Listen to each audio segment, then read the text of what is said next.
Hey, in the next 3 minutes, I'm going to show you how you can be 900% more likely to reach your leads and move them forward in your sales process. So if you do any kind of sales and marketing for your practice at all, and hopefully you do, that's the way to grow, then you know one of the hardest things that you have to deal with or that your staff have to deal with are chasing down leads, just trying to get them on the phone so they can get them booked into a consultation. It's the way it is right now, and it actually has gotten worse and worse. In one of our previous videos, the Foundations video series that we're doing, I showed you some research from Hubspot, which is a well-known, well-respected marketing and research brand company.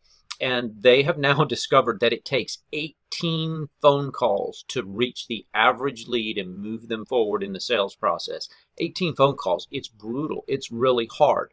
So what can you do, if anything, to shortcut that process? Because that's a lot of time. It takes a very dedicated person, as in that's their only job, is to follow up with your leads and make sure you get them booked into consultations. And even at that, it's a lot of work if you have to make that many phone calls and that many touches.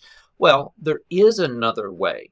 There's actually a couple of ways. So in one of the previous videos that I shared with you, and make sure, by the way, if you haven't already, that you either like or subscribe, depending on where you're viewing these videos, so that you'll be notified when my other videos come out and are available, because it's all really actionable stuff like this. There's no sales pitch here.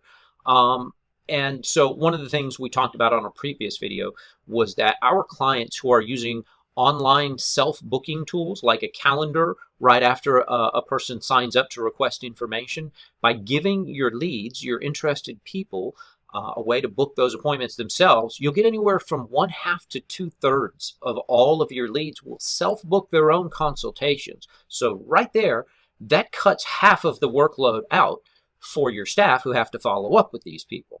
So that's job number one. That's easy way to really make a big difference in getting more people booked into consultations. The number two way is I'm going to share this with you on the screen here. So this is a study that's been done and repeated for years on end, like decades now. This goes back 20 years. They've been studying this same thing, and they update it from time to time, and it's always the same. And this is validly scientific-based research that is scientifically valid with all the alpha levels and all the fun stuff that goes with scientific testing. And here's what they found. The time it takes you to call back a new lead makes all the difference in the world. And what you can see right here on the screen is that if you call that lead back within 5 minutes, you're going to be 400% more likely to reach them than if you waited 10 minutes, and 2,100% more likely to reach them in 5 minutes than if you wait just 30 minutes. So when we have this conversation, usually with clients, and we talk about how important it is to follow up really fast with those people, I always get the answer, oh yeah, we do that. Our staff, oh, they're right on it. They call immediately. And when you start really digging into that, and specifically if you have any way to actually track the time that it takes them to make a call back, their idea of fast is like 10, 15, 20 minutes.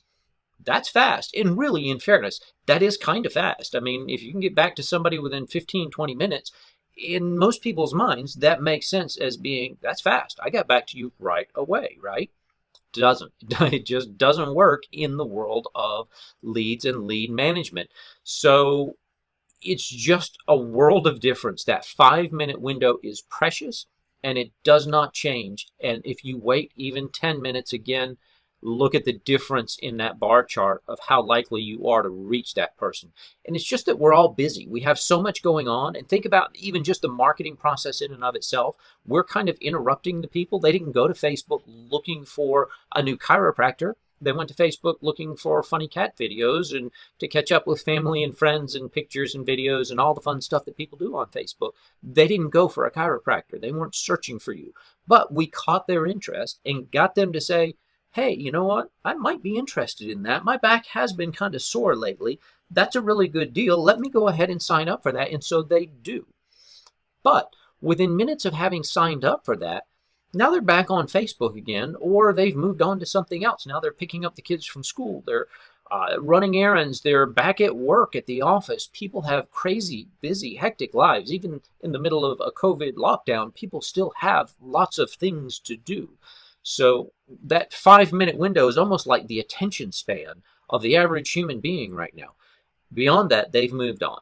They're off doing something else. They're focused on something else. A phone call comes in 10 minutes later. They don't recognize the phone number. Most people aren't going to answer it. That's just the way the world is right now.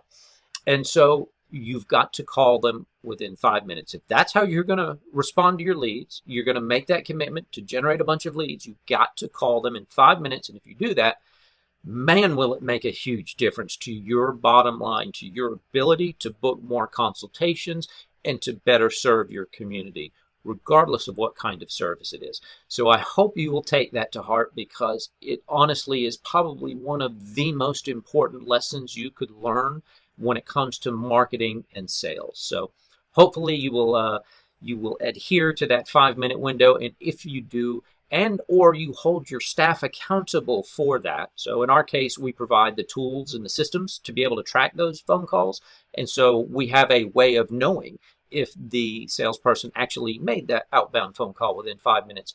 When you begin to look and pay attention to that, if it's not you making those calls, if it's someone on your staff, when you begin to hold them accountable for that, that's when they're going to really begin doing it. That's when you're going to notice the change in your practice and in your caseloads. So hopefully you'll take us up on that.